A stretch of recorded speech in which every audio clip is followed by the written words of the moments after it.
And we are live. Welcome, everyone, to Next Gen or No Gen, talking about the importance of modernizing your organization for a better member or employee experience. I'm joined today with Jay Shri Amin as well as Stacy Brooks, and I'm so excited to introduce both of them. Let's start off with the amazing Jay. So Jay is the founder and editor of the Evening Edit magazine, and she has spent over 20 years in board leadership positions. Stacy Brooks is the Advocates Canada Durham and IFIWI president, and I am so excited to have both of these boss ladies on board. As well, Jay is the Advocates Chapter Leadership Council for Alberta. So we have a lot of similarities here. You both spent some time in insurance / financial services. And of course, you're both boss women in leadership with these boards and organizations. So I would love to just see if Jay, if you want to add anything to that. No, I think that was perfect. Thank you. All right, great. Stacey, feel free. I know you've got a lot on the go. Maybe I missed anything. I do have a lot on the go, but for the purpose of this conversation, we'll keep it to those two particular things. And for those to log in and subscribe to my Real Talk, where I talk about leadership, community, and careers. And I think, again, it all wraps into this conversation about next gen. Yes, 1000%. So two excellent thought leaders here coming to share what they think everyone needs to hear about modernizing your organization so that you're not going to get left in the dust with no new members, no succession plan, and no end game. So let's talk about first why you think this is a really important issue. Jay, do you want to start us off? Absolutely. It stems from personal all the way to professional. So I've got two daughters who are Gen Zs, and going through their struggles and helping them trying to find a job and coaching them and making them understand what employers are looking for. And then this also stems right into the professional world, especially during organizations and associations where they're struggling to get the next generation on board, the Gen Zs, the millennials. And what is it that they're looking for, and how do we cater to them? Because it is a vortex of generational gaps that we are trying to bring together.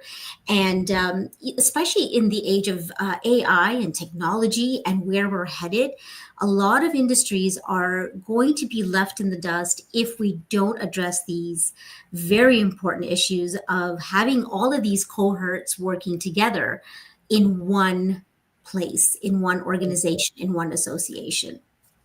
Yeah. Stacey, would you like to add anything? I think, what I would like to add to Jay's commentary is I have a younger millennial who is still university and into the job world. And she's very much an extrovert, so she's good for herself from that perspective. But I think what we have, though, is a collide of probably 3 or 4 very different mindsets that I think with proper nurturing can come to one amazing outcome for everyone, because there's power in legacy and there's also power in new and creative thinking. And I think it applies both professionally, personally, and especially in associations that have a long legacy that's very steeped in tradition. And those traditions, while are important to the foundations in terms of the establishment of these organizations, I believe that they need to be modernized to bring on new perspectives to continue to move it forward. 1000%. And so in that vein, I think we read something where millennials and Gen Z now make up the majority of the workforce. And then you have, Gen X is kind of sandwiched in the smaller part of the workforce, but they're often the ones that are bridging the gap between millennial, Gen Z, and boomers. And, at this time, you're really in your senior positions. So how do millennials and Gen Z compare or differ in their expectations of, of a digital first environment or personalized experiences? Like, what are they expecting of organizations that aren't the same as the older generations? Yeah, it's the flexibility. Honestly, the millennials are looking for transparency. They want flexibility. They want to be able to engage on all levels of different types of communications that are out there, like text, instant messaging, video calls, Zoom calls. They want that constant feedback and they want that open dialogue constantly because that's how they grew up. And they also want concise messaging. They want to get to the point. Get And to the point for sure. yeah, and they are very open to expertise and opinions, but it's on an online forum type of. This is where they get their messaging from. Is that they want to engage online first. They want to be able to get to know the topics, the experts, and then see where that takes them. And I think that's something that many organizations or associations don't harness to be able to bridge that gap. And Gen X, I'm a Gen X, and I think Stacey, you are as well.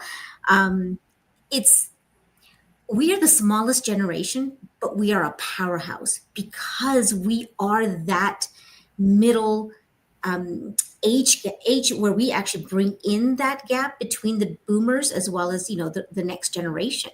But Yeah, there's not enough of us. That's the issue. There's not enough of us, and there's many leadership positions that require a Gen X to be able to bring all of these cohorts together.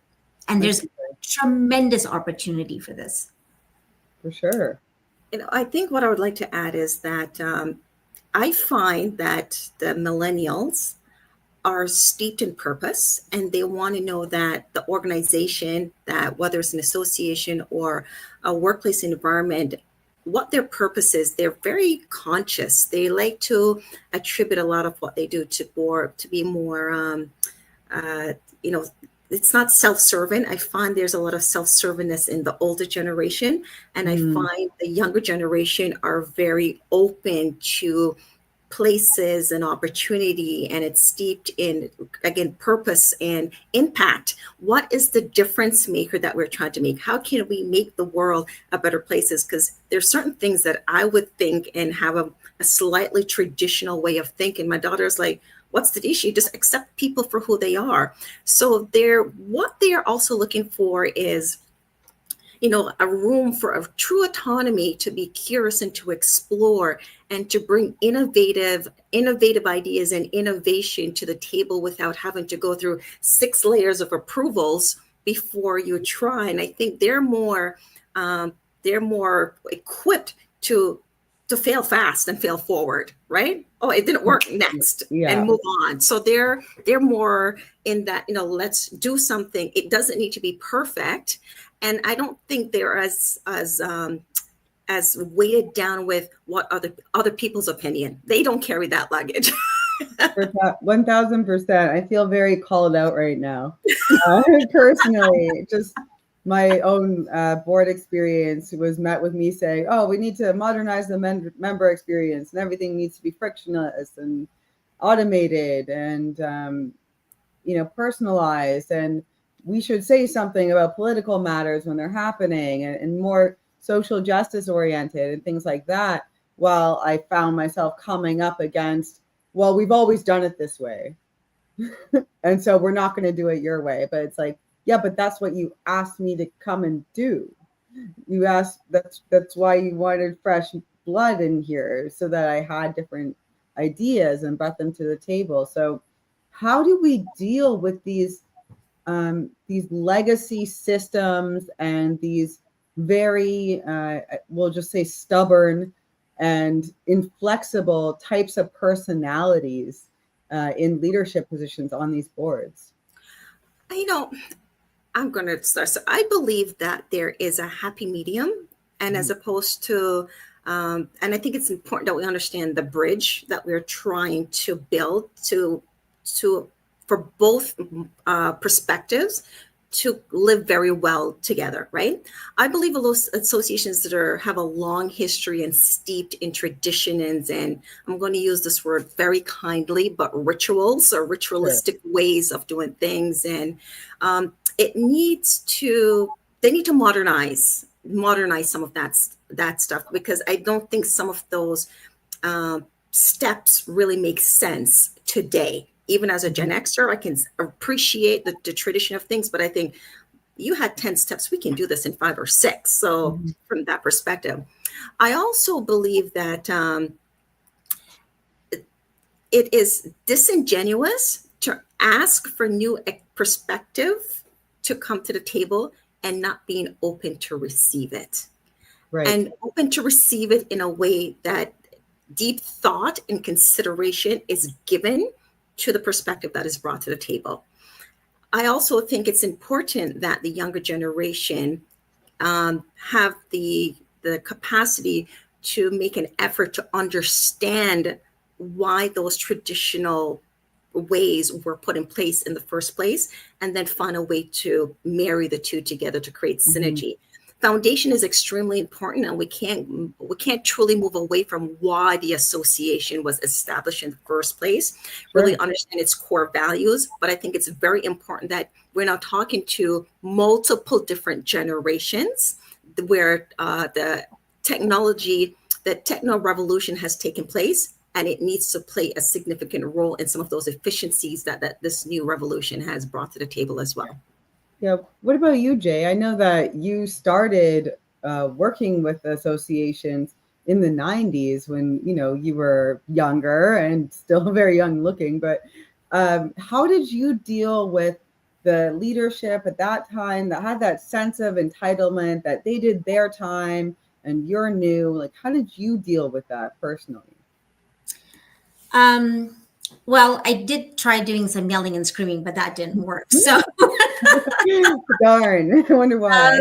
yeah, I was actually quite young at the time in the 90s. I was in my late 20s, mid to late 20s, and I had started this associate. I brought it back to life, and the reason and the purpose behind it was so strong for me that I was trying to give a platform to the younger generation to build a community for themselves and have a sense of purpose of where they belong.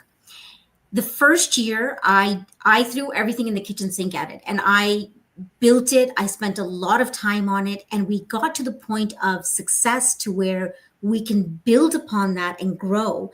And so all the elders came together and they said to me, they're like, "Oh my God, this is amazing. You've done some great work. We'd like to meet with you."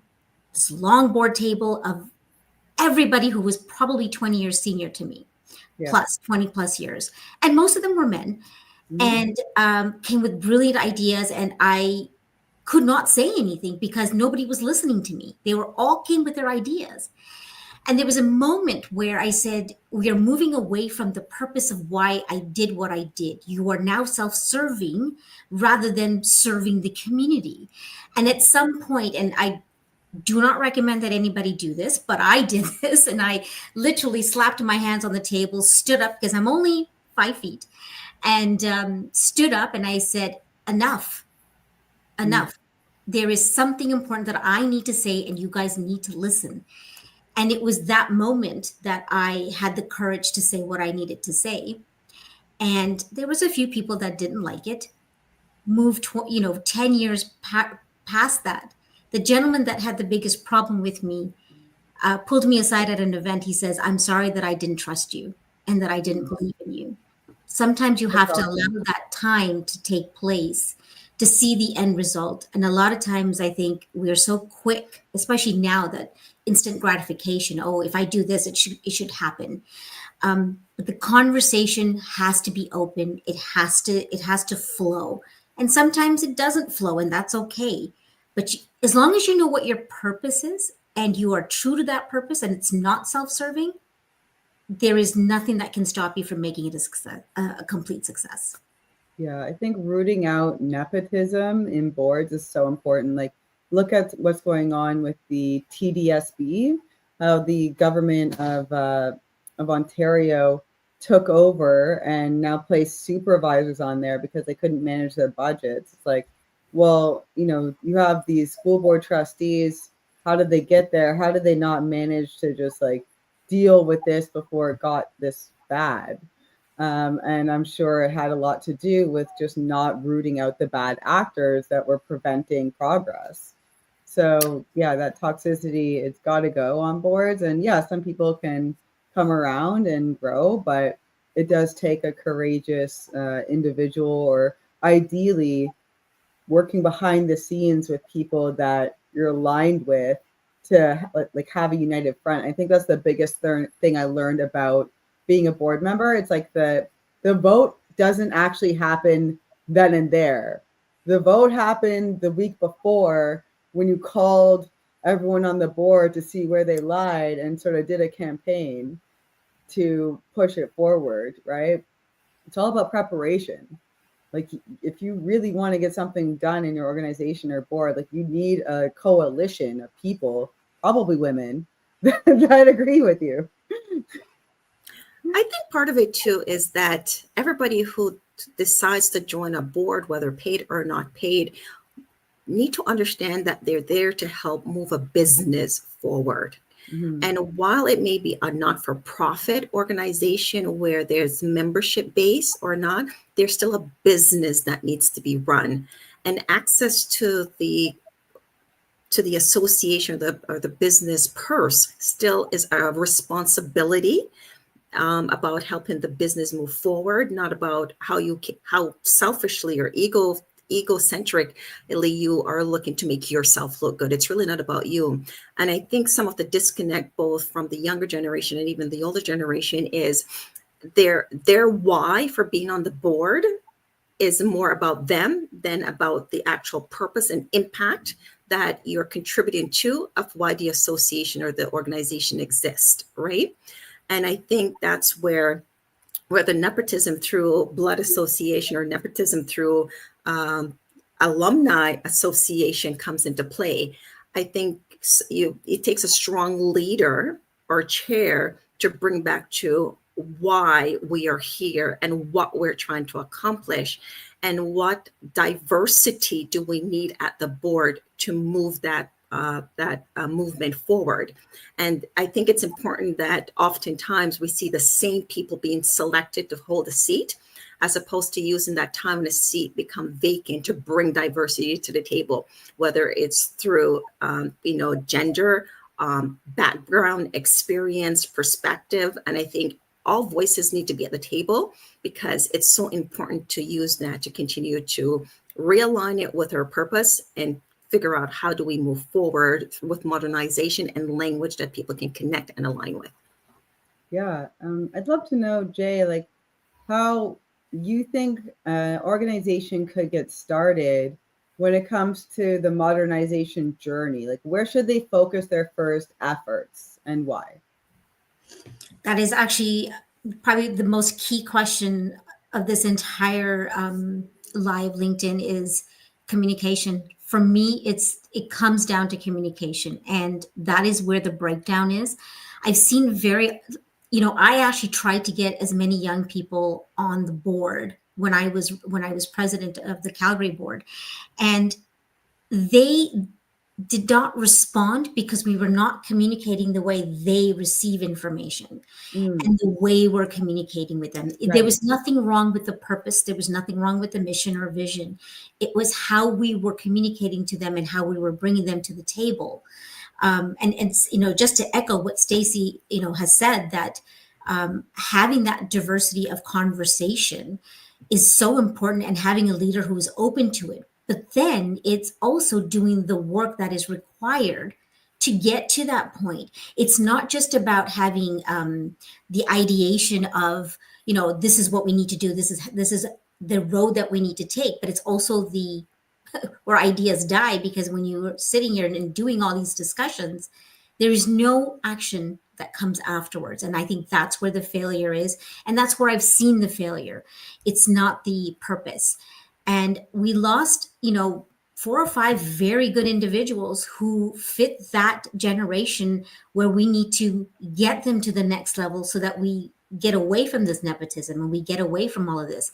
And a lot of times, which I finally understand, is that if you don't embrace the technology part of it, for example, AI, if you don't change your membership model, this next generation is going to start their own association. They're going to start their own path. And all the work that the legacy has created will be gone. Mhm. And so that's the danger zone here. It's We need to wake up and say, how do we bring them along? How do we modernize it by changing the subscription model? Everything's about subscription. You go to Netflix, you go to Amazon, Yeah. everything is subscription based. Yeah. And I've seen way too many associations who don't change that model to a subscription base. And there is so much opportunity, not just from a financial standpoint, but growth. You'll see so much growth from that because you'll change the way you communicate, the way Yeah. you provide the content to the next generation. Yeah, I love I, that. I So what about speaking of like the subscription model, Stacey, how do you think we can enhance like the member experience in general from like onboarding and renewals and everything else? I think it's a couple of things, and I believe that the essence of what I'm about to say exists. It's just not formalized, and effort needs to be put into the formalization so people feel welcome when they join. So you go out there, you identify an individual to join the association, and they get all excited. And part of um, finding individuals to join an association is to really say, understand what's important to them, and then find within the association's values or value proposition how to align and connect that, because there needs to be a tie that binds, right? Once the tie that binds is connected there, and they go through the process of wanting to be onboarded or register, is that process easy? Because I love the Staples easy button, right? It needs to be easy. I log in, I put in my name, I put in my information, here's my credit card or my method of payment, it is done. Once that is done, an email is sent to you, is sent to say your payment has been received and processed, welcome to the association. Mhm. um, Based on that welcome to the association, here are the links to get you familiar at your leisure in terms of who we are, what we are, this is what we do, da da da da da. I know the association that both Jay and I are affiliated with in terms of advocates, that was a notable gap that effort has been put into in terms of welcoming new members, where they have welcome Wednesdays and everybody from across the country can come. They would have senior leaders come and Nice. talk about their local chapter, why they joined the association, why keeps them a part of the association, and can be seen as mentors or point of contact from that perspective. I think it's also important that members who join truly leverage the resources that is available within the association. It's just not a one way, I join, now give it to me. It's one way, how can I get involved? And I think that's the other piece that's missing when people join. So are they joining just as a general member population, or are they joining to be part of the leadership in terms of local or national boards? And in order to really add value to maybe some of the things that were important to you, is getting involved and being more engaged with your purpose and your why and what the association has to offer. Nice. It sounds like you're talking about peer-to-peer networks, right? Like creating that community, not Mhm. just saying, okay, you paid, now you're going to receive emails or whatever, right? It's that sense But of then, belonging. yeah, That's, I think, the key. It's that sense of community and belonging, yeah, which is what keeps, it's what encourages people to join and keeps them being a part of it for extended years. yeah. What are your thoughts, Jay, on adding new features like micro credentialing or mobile first platforms? It's I'm not sure if the younger generation will respond to that, and that's honestly just my personal opinion. I don't think it's something that I've done a lot of research on, but going based on my kids who are both women and really trying to find their footing. They don't quite understand what that means, the credentialing part of it. I think they will grasp it once they've passed university and they understand that. But I think today it's not something that they lean towards. Right Yeah, now, it's just how do I get through? How do I become relevant? And there's a lot of guidance that comes with it, right? And they've taught me that I need to listen to them first rather than just pouring all my advice and everything that I've gone through and I know what's better for you. Um, it took a lot out of me to be able to just stay quiet and just listen. And the most amazing thing happened. It's all the preaching and all the brainwashing, like I like to call it. It was finally, I can finally see it, because now they're in situations where they are part of clubs and organizations and they have their own challenges. And when I stop to listen, I'm like, wow, all of the tools and resources that I have given them are finally showing up. I just kind of have to fill in the gaps whenever they need help. Mhm. And I think that listening is so incredibly important to be able to make those necessary changes and to be able to implement the growth that is necessary in organizations as well as in associations. And, one of the biggest struggles my kids had was trying to find a job. And I Mm. think the perception of what the Gen Zs bring to the table comes out so strong. And it's of no fault of the organization or the employer or the employee. It's again filling that gap and being able to take that time to help them to fill that gap. Mhm. Some people are willing to do it, some organizations are willing to do it, and some are not. But again, there's a big opportunity to bring the next generation on board and with the right leader to empower them. Yeah, I love that. It kind of puts your previous comment about communication back on the table, saying, communication isn't just what you're saying, it's the listening. And I would say, two ears, one mouth, you should be doing twice as much listening as our folks would say. But um, what do you think then is a good way to actually engage your members and address these things? Like, have you had any initiatives like putting together polls and like making a play to be more data driven? Polls are a little bit of a bone of contention with me. Polls can be manipulated in any way you want, and Ah, it's also who's responding to the polls. You will not mm, find the younger generation responding. It's mm, mostly the legacy, the baby boomers, the older generation responding. And so I'm very careful to take and extract that information. But just to echo what Stacy had said previously about the member experience, that's where we really need to concentrate on, is to take them on this journey.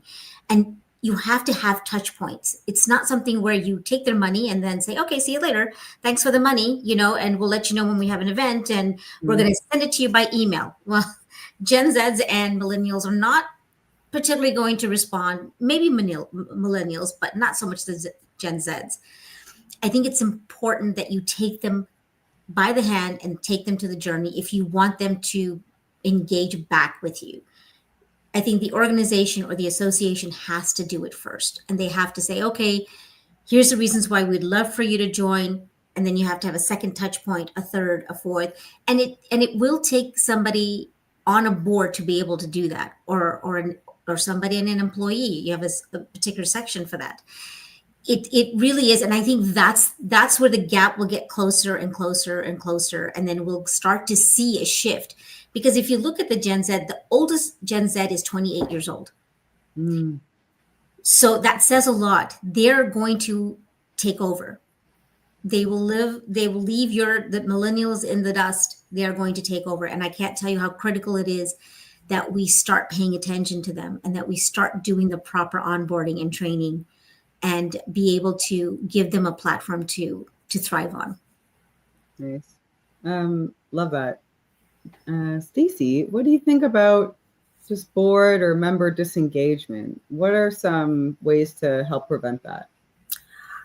I'll go back to Jay's theme, which is communication, right? And I think communication is key. And a lot of people goes, "Oh, communication is great," but communication is a dialogue, not a monologue. And I think it's important that it's a two-way conversation, meaning that we are speaking in a way that is understood for them to be able to process and respond, Yes. right? And one of the things that it's important to do when you are in a position of bringing people to the table is making sure that you're also facilitating the voice that you're asking to bring to the table. Oftentimes you ask people to join and they feel shy to contribute their thoughts or mind because they're there to kind of absorb in the first little bit. But I brought you into the table because you have independent thought and you're a free thinker. I want to hear, based on what you've heard from us, what have you processed so far and can share Yeah. back to Yeah, say, really is there draw some, it out from yeah, them. bring Yeah. it back, help Yeah. us, maybe give us a big summary to say, okay, this is what I heard. But from my perspective, here's what I would add. And I think it's important that you bring voices, you encourage voices to the table. One of the things that, that I do with my board is I typically have, part of, the next gen, no gen really is oftentimes you only have a singular person in a chair, and that's not necessarily great for succession planning or just Mhm. even thought leadership sharing. I try to have two people per chair. So there's a where possible, Okay. for that very reason, because if one leaves, I don't need to worry about replacing that person. But there's also a diversity in thinking when we're talking about that chair position. Mhm. One person may see this particular chair from this perspective, and another person will see it from another perspective.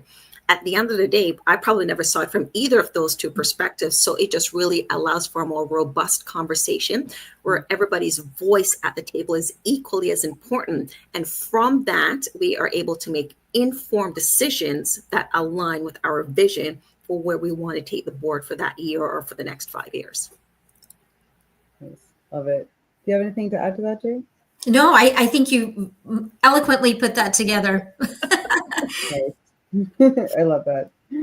Um, so, but like, there's, back to communication, there's different ways of hosting these meetings. Like, I think for me, I'm just so sick of Zoom meetings because COVID killed it. But then, so we were like back to in person, but now we're like, oh, traffic's bad again, especially in the GTA, right? So, where's the balance? Like, how do you balance in person events and meetings with online meetings?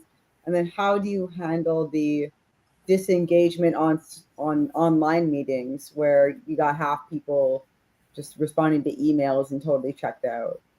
I can respond to this. Boy, have I got an answer for you.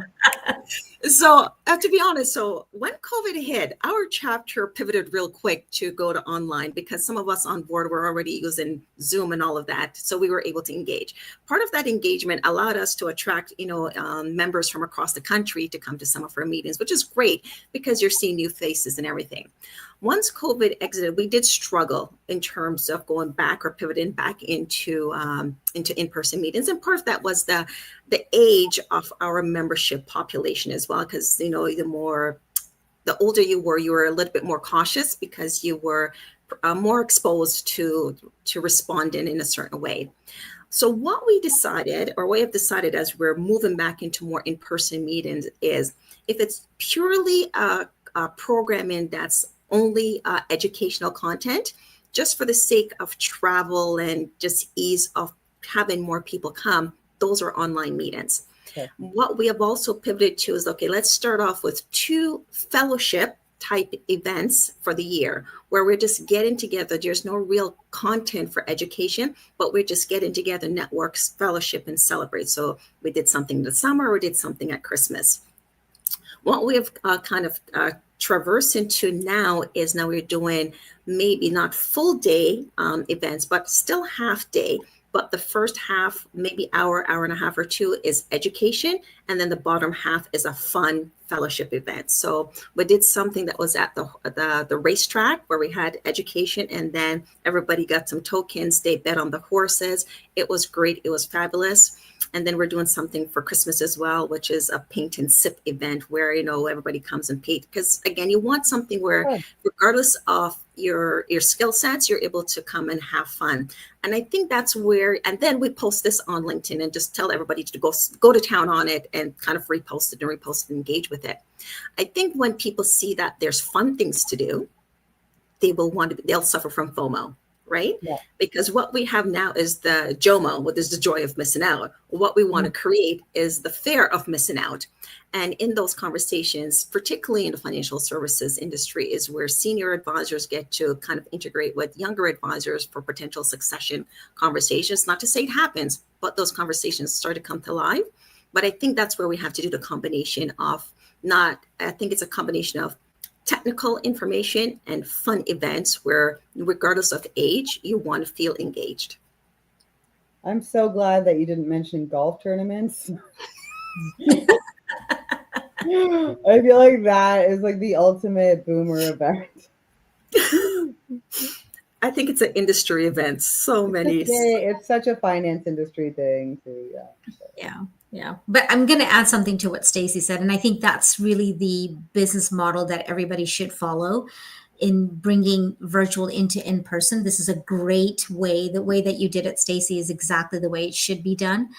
The only thing that I would add to that is when we did our social media within the chapter, and we were looking at the response rate, there was more responses when you posted and after the event, in-person event. There was more engagement, there was more conversation online. You will never see that when you see a Zoom call. You will never see that when there's a Zoom event. That Mhm. will not happen on social media. So that says a lot. That's we have to get back to in person because you can't transfer energy through a Zoom call. But I Yeah. do agree, we have to do it all. We have to do the virtual, we have to do the in person, we have to do it all. We have to cater to every generation. We have to do it. And you're right, it opens up the doors for people who cannot come physically. And I think that's very important and that should stay on top of mind for everyone. But yes, to build a community, especially if it's a local community, in person fellowship is um, should not die out. We need that more and more, even now, where we are today.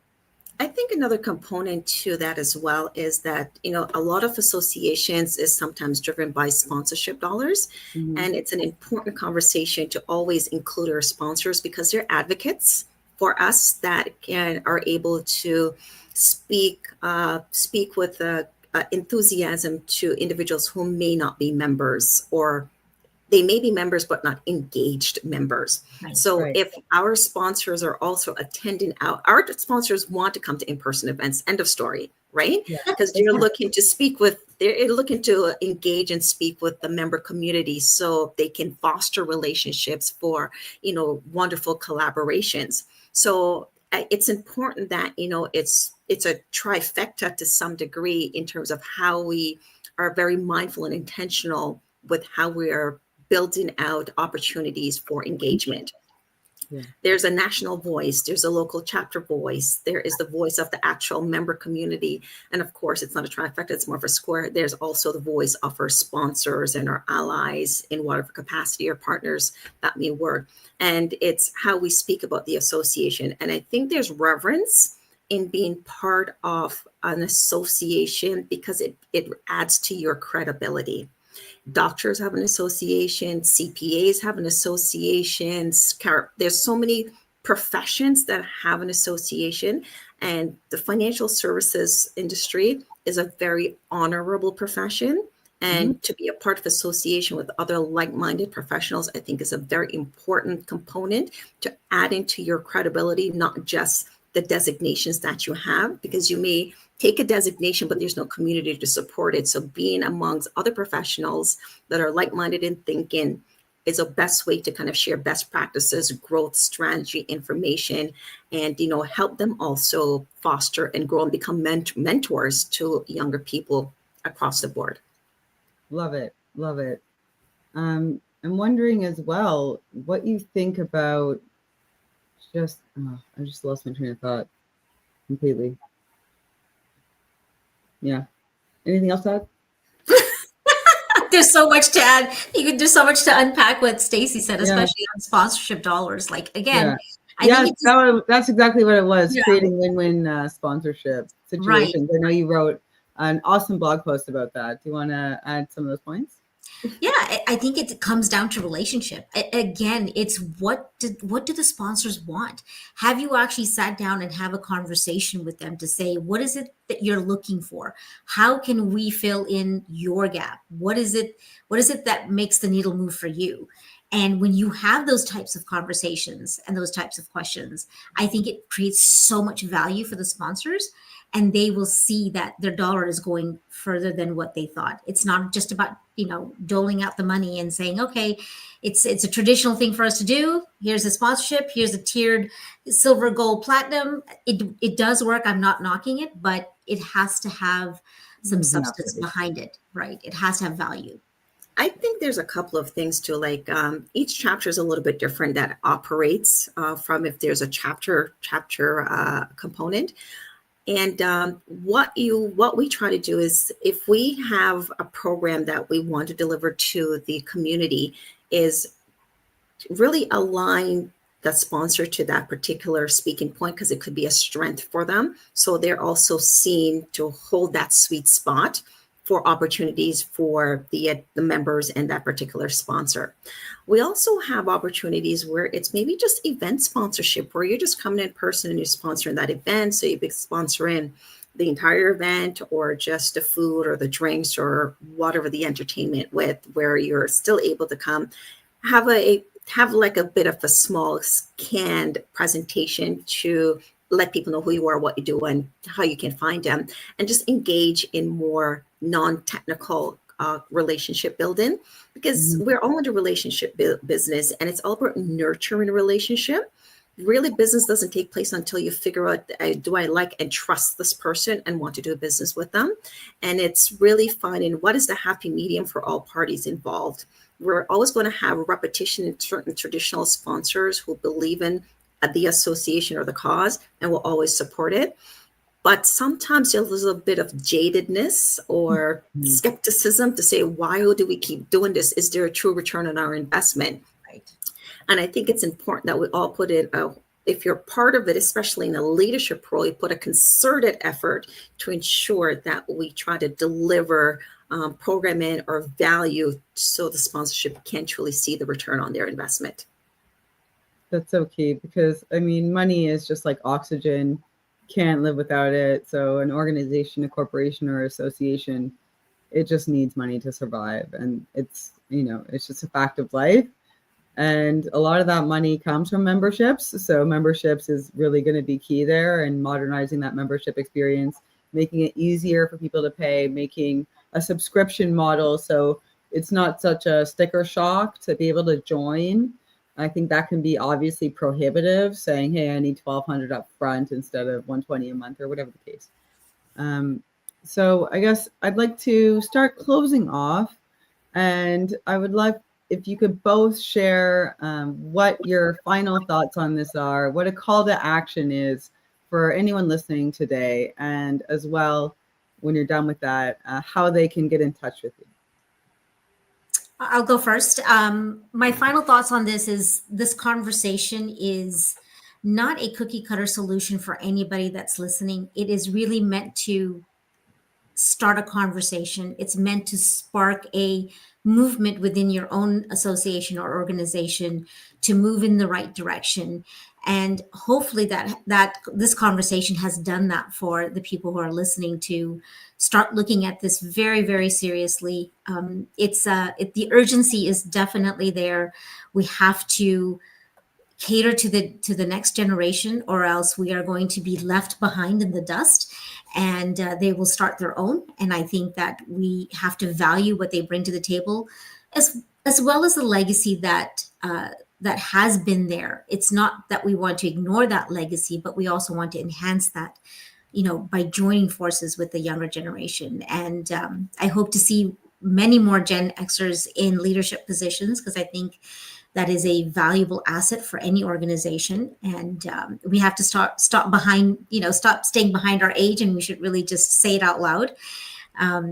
It's truly, truly important moving forward, having a community that has a sense of belonging more now than ever. And I beat my chest and I tell as many people as I can that, in the generation of virtual and AI, we have to get together in person to be able to keep that connection live. And and you can reach me, you can DM me on LinkedIn anytime, and happy to connect. Nice. As well, you have a great Substack presence. There's Lead with Intelligence, as well as the evening edit on Substack. Thanks for adding that.